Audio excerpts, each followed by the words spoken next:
Have you ever thought of what it feels like to run a 400-acre farm? Well, today I'm here to make your imaginations a reality, because that's just what I'm doing. Now, running a 400-acre farm and living on a farm simply means that you don't have a luxury of recording a video from a place with very nice lighting.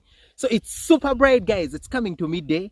It is so bright, and that means that you'll see lots of shadows on my face and a lot of wind noise. So if you hear anything like, just ignore it. Just know that's wind and continue focusing on the video. Well, we're going to get into showing you guys what it feels like to run a 400-acre farm.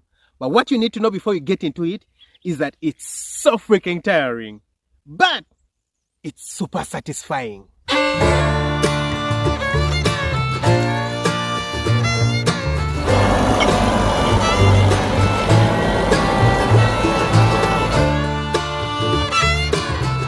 Hi guys, welcome back to the channel. I'm Dr. Daniel, a retired medical doctor, and up until very recently, I've been doing mainly poultry farming. I'm a very passionate farmer. I found out very recently. But up until recently, it was just poultry farming. But the stars were aligned in my favor. The lines fell for me in pleasant places. And right now, I'm more than just a poultry farmer. I am a farmer, and we are farming up. So if farming is your kind of content and you haven't subscribed to the channel, come on, what are you waiting for? Like 68% of you guys watching this video haven't subscribed to the channel. Come on, just hit the subscribe button, smash that notification bell. That way you never miss out on any of my uploads. Come on, show me some love. Just subscribe. Now I know some of you are probably thinking, how on earth do you get to own 400 acres of land at your very tender age? And the simple answer is, I don't own the land. A friend of mine does. So how on earth do I get to run the farm? This is it, guys. It's something that I learned that happens in business a lot, and it's something that you need to do in order to go forward, especially when you don't have the capital. If you have the skill to do something, but you don't have the capital, or you don't have the property, or you don't have certain things that you need, you just come together with someone who actually has what you need, but they don't have the skills, or they don't have the ability to do what you can do. Agree on how to share proceedings, and boom, all of a sudden you have everything you need to run. Now I know some of you didn't understand me. This is it. I had a friend of mine who has a very huge property, 400 acres of land, and on this farm there is goats, sheep, and cattle. He has been running them on the farm. He has, been getting people to run them on the farm. But he wanted to do poultry farming, and who better to have work with you on a poultry farm project than me? So I meet him and I'm thinking, this is something really good. Agree on how to share proceeds. It's called a partnership. And then all of a sudden, I'm running a 400-acre farm. And guys, this feels like a dream come true. It's so satisfying. And I decided to not only run the poultry section of the farm, I decided to run the entire farm, run the cattle, run the sheep, run the goats, get experience. So I'm actually starting from scratch again, considering the cattle, the goats, and the sheep. But I'm a very quick learner. You guys know that, eh? Reading up, spend lots and lots of time reading up. But that's not today's story. Let me take you guys and actually show you guys around and tell you what happens when you're running a 400-acre farm.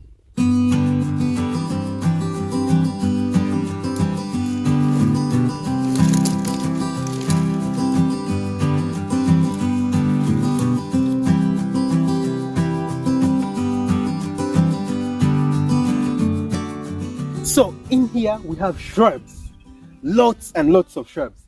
This paddock over here should be around 50 acres of shrubs. And you can see on the floor, there is grass, grass springing up. So the rain season has just started over here, and so we're having lots of fresh grass coming up. The previous owner of this farm had planted lots of grass all over the whole 400 acres to take care of the cattle. And this is elephant grass, which is a very good kind of grass for the cattle. So what's happening over here is that we have the cattle grazing in there. That's why I have this stick. 400 acres for you to graze cattle. Now this farm is located in a place that gets really, really dry during the dry season. And what happens is that these shrubs occasionally catch fire. So we had wildfires recently that burnt down lots of the shrubs, and because the place is so expansive and you only have shrubs, trees, you don't have lots of, fire breakers in between. Once the fire catches, you can have 50 acres burnt down with the fire. But that's not a very big problem because the cattle don't get to stay here. This place has lots of wild animals. I wouldn't say lots of wild animals, but good wild animals, you know, antelopes and some kinds of deer in here. We try our best not to hunt them, so we avoid hunting them. The dogs on the farm occasionally do hunt them, but we don't hunt them. There they are, feeding away very graciously. Over 100 heads of cattle. Actually, to be specific, there are about 164 heads of cattle that we have on this farm. So what happens is that we get them from the paddocks where they sleep during the night and then get them down here. I've told you guys it's a really huge farm and we have to maximize all the available grass. We can't let them sleep over here because there's no water over here. Because it's a really huge farm, we can't get water to all points of the farm. And you know, we don't have rivers running through. This is more like a swampy area of the farm. But we can get them here because there is fresh, nice, young grass for them.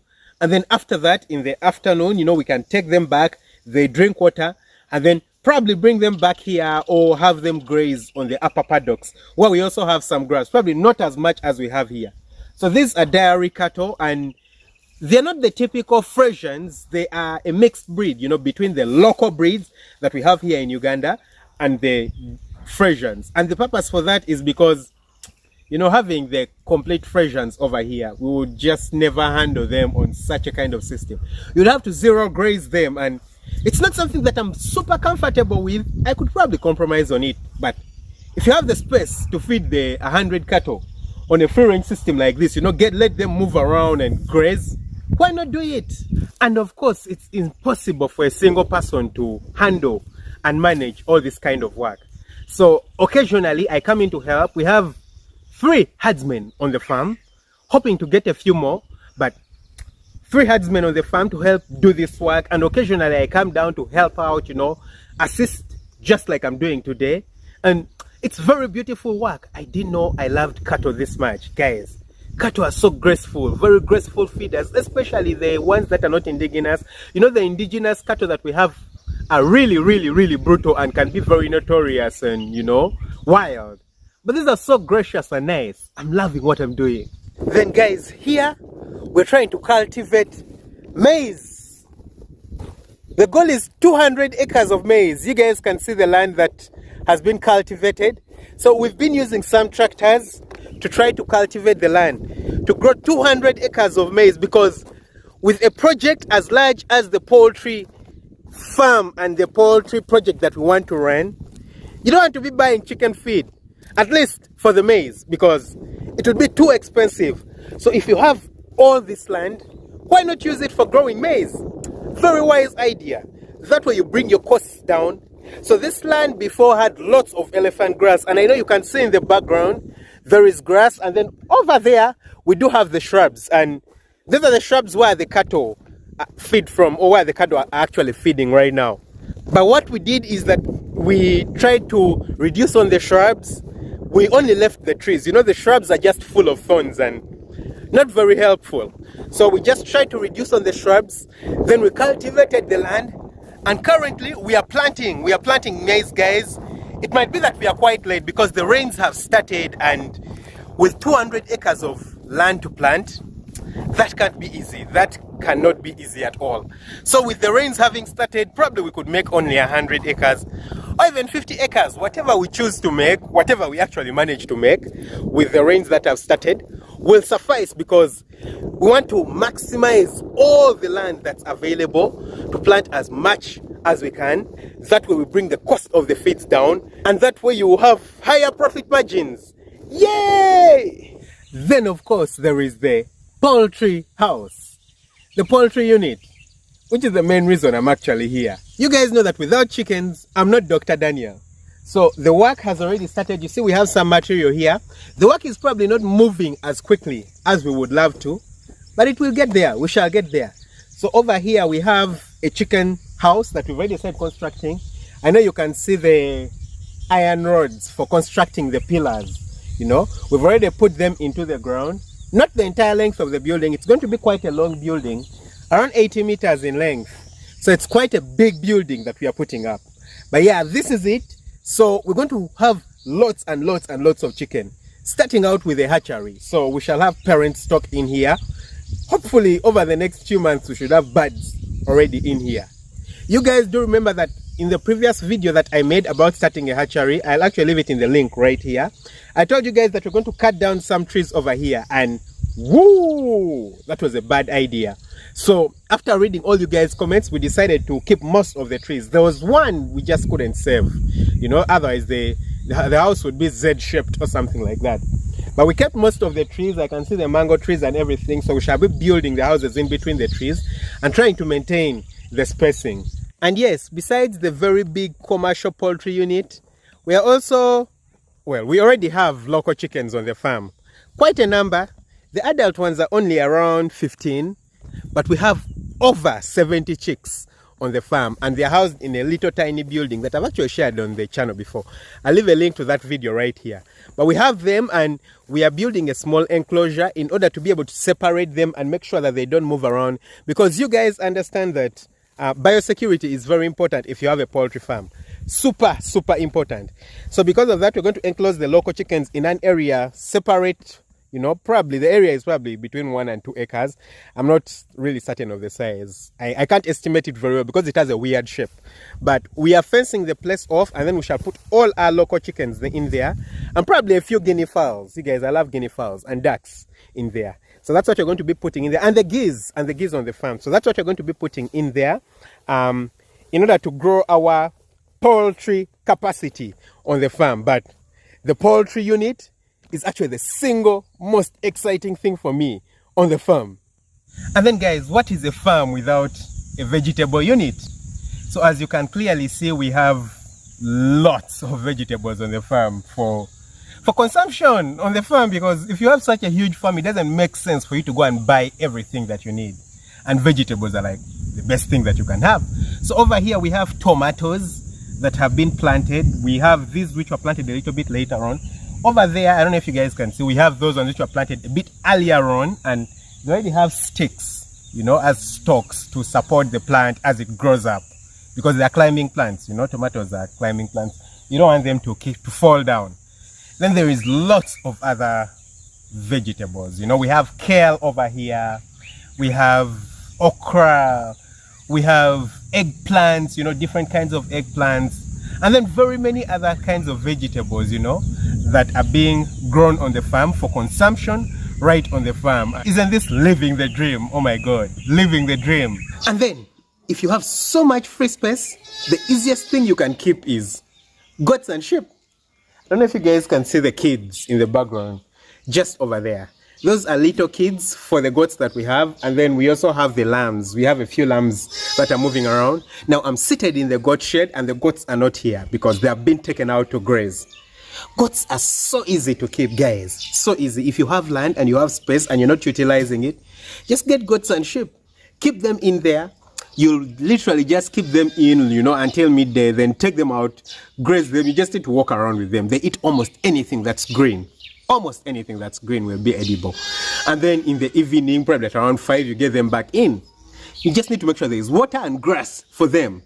Very easy. So over here we have over 400 goats and sheep, if you put everything together. Most of them are actually sheep, but it's very nice and beautiful working with them. Especially the little kids and the lambs, you know, they are so graceful, they are so nice. You can see those ones over there just resting calmly, very happy. I really love being a farmer, and it's so amazing what you can do on 400 acres of land. Did I tell you guys we actually have dogs on the farm? I think you just had one barking. So the farm was just recently acquired. It had a previous owner who actually had most of these animals, besides the chicken that are just coming in. Most of the animals were actually already on the farm.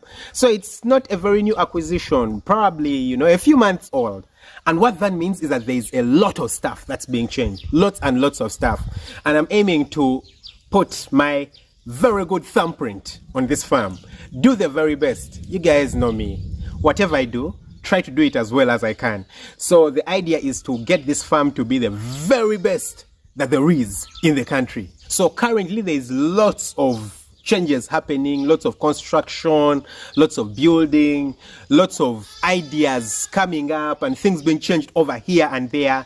And I believe that, you know, building a farm is a thing that requires patience. You're going to have to wait lots and lots of months and years for you to have the perfect thing that you have in your head, because it requires patience. It's patience for the chickens to grow up, for the goats and the cattle to grow up. You know, it's patience for the crops to grow up. And then as you do everything, you just keep learning new things. You know, you learn your mistakes, you recover. So I'm hoping that we're going to have the very best that we can have.